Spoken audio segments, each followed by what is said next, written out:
Brought to you by Mazuma Pro, a lifetime money plan. Hello, Will Chandler here with Mazuma Pro Money Matters. Today I'm going to discuss about purchasing an automobile. You gotta have transportation to get to work, right? So, should you buy a new car or should you buy a used car? Should you pay cash or should you get a loan? Well, that all is up to your situation. Most people are in the situation to where they need to buy a used car. I know the status quo is screaming at you, your neighbors are screaming at you, the feel good feeling is screaming at you to buy a new car, but cars lose 60 to 70% of their value in the first 3 to 4 years.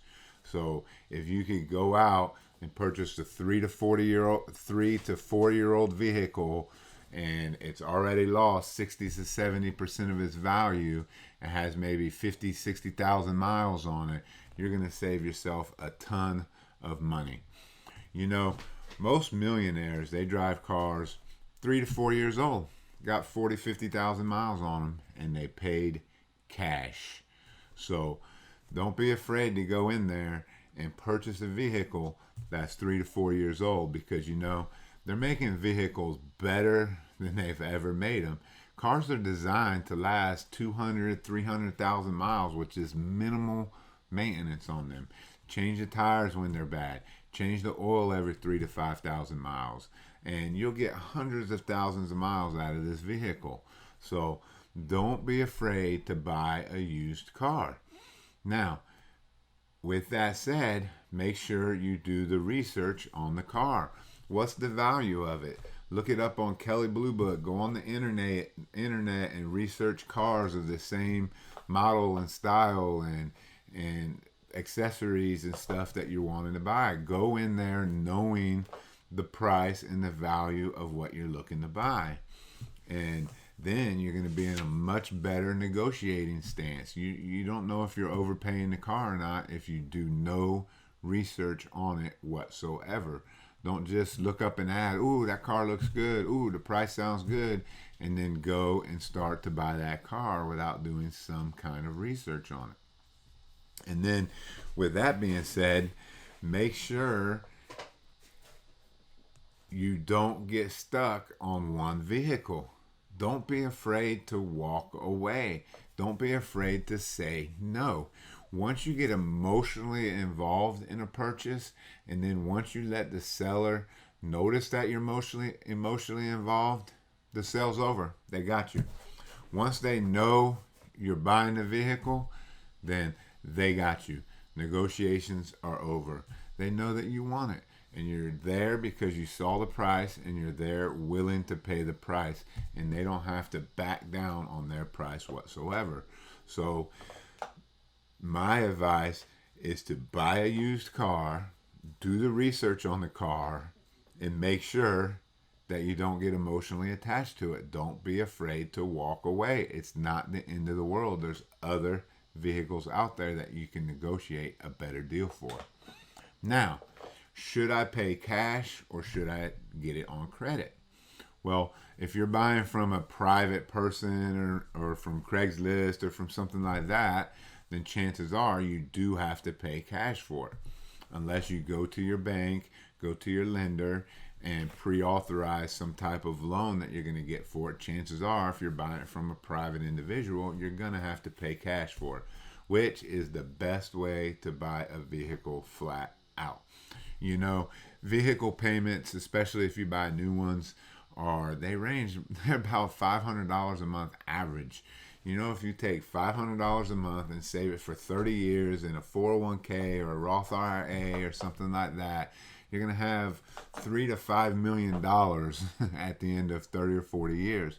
That's a heck of a retirement there. So if you're going to take that same $500 and put it on a car every month for 30 or 40 years, well, I hope you're driving really nice cars, and I hope you enjoy them cars, because you just spent your retirement money on a vehicle that you're maybe in 30 minutes or an hour a day, and you've spent millions of dollars on it, or basically wasted the potential of millions of dollars on it.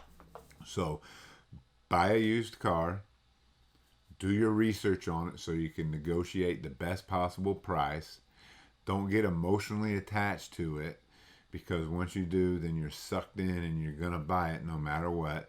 Don't let them see that emotion. It's just a transaction, right? Don't be afraid to say no and walk away, and then save up and pay cash for it. Now, if you're going to go buy from a dealer, don't tip your hand that you're going to pay cash, because they're more likely to come down if they think that they're going to be getting money on the backside through financing, through insurance and stuff like that. So don't tip your hand. Don't lie to them, but just tell them, let them know that, hey, let's negotiate the price of the car, and then we can go on to negotiating the financing. That's all you need to do. Don't lie to them, but let them know that you're going to talk financing once the negotiation for the sale price of the car is up. Then, also before you go to buy, call around and get some insurance quotes. How much is it going to cost for insurance on this car? A lot of people don't think about that. They go buy this car and then they get up their insurance, and maybe the same $7,000 car, this $7,000 car, the insurance might be twice as much as this $7,000 car. You don't know. Call up the insurance and find out. So, buying a new or used car, my suggestion is buy a used car. Do your research on it. Don't buy with emotion.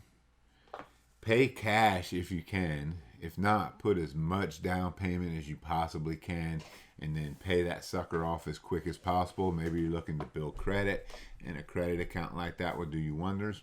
But pay cash if you can at all pay cash. If you save $500 a month for 12 months, you got $6,000. You can buy a pretty good car for $6,000. And if you want a better car, save $500 a month for 12 months. You got $12,000 to buy a car. And then don't forget about insurance. Make sure you check on the insurance and make sure that the insurance is not going to double your payment, from whatever your car is. So buy a used car. Do your research. Don't buy with emotion. Be sure to check out the insurance. And don't be afraid to walk away. And then you won't be regretting your car purchase for years down the line. You'll be happy with your purchase. You'll enjoy the car. It'll be a nice car.